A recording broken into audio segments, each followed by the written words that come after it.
Walaupun tanggal tua, tapi kalau tempenya dimasak kayak gini udah berasa kayak makan daging loh. Ini nikmat banget, bikin nambah nasi berkali-kali. Jadi pertama-tama di sini aku ada sayur kol, tinggal diiris aja tipis-tipis kayak gini. Sayur ini tuh biasa ada uletnya kecil-kecil gitu ya, dan kalau cuma dicuci pakai air biasa itu tuh nggak bakalan ngefek. Makanya aku rendam dulu pakai sedikit garam dan juga baking powder. Rendam selama kurang lebih 15 menitan aja. Nah, sambil nunggu aku mau lanjut buat iris-iris tempe. Ini tempenya aku potong segitiga kayak gini, terus diiris aja tipis-tipis. Untuk bumbunya aku tuh cuma pakai bawang merah, bawang putih, cabai rawit, cabai keriting. Untuk takaran cabai rawitnya boleh dibanyakin kalau suka pedas, dan aku juga tambahin terasi. Kasih sedikit air, dan ini mau lanjut buat aku blender sampai halus. Kalau nggak mau di blender boleh banget diulek, yang penting hasilnya sama-sama halus. Nah, ini bumbunya udah halus, langsung aja aku tuang di atas tempenya. Untuk seasoningnya aku kasih garam, kaldu bubuk, terus aku juga tambahin irisan daun jeruk. Untuk tepungnya aku pakai tepung terigu sama tepung maizena. Aduk-aduk sampai tempe dan juga bumbunya kecampur rata. Di sini biar tempenya lebih meresap bumbu, aku mau diemin dulu selama kurang lebih 10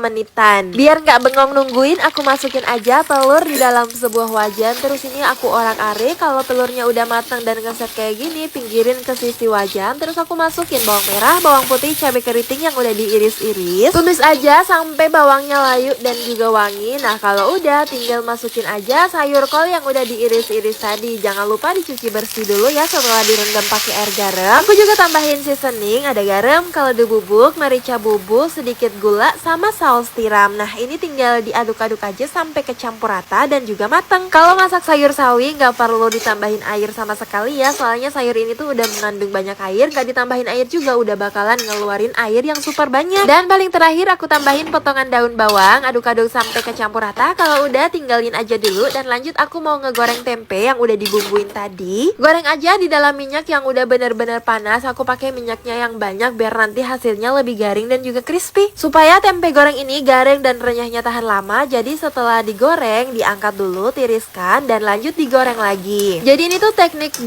kali penggorengan gitu, dijamin nanti tempenya bakalan renyah dan awet tahan lama. Untuk penggorengan yang kedua juga nggak usah lama-lama, pakainya api yang super besar. Kalau udah kelihatan kering kayak gini, langsung aja aku angkat, tiriskan. Di sini untuk pelengkapnya tadi aku udah iris-iris bawang merah sama cabai ya, tinggal masukin aja ke dalam sebuah wadah, terus aku tambahin kecap manis. Nah, ini dia menu aku yang sederhana hari ini. Ada tumis telur sawi dan juga tempe goreng terasi daun jeruk. Dimakannya pakai nasi putih anget dan juga sambal kecap. Walaupun menunya sederhana, simple, dan murah meriah kayak gini, tapi menu rumahan yang gak bisa ditolak dan bikin nambah nasi sampai berkali-kali. Selamat mencoba resepnya.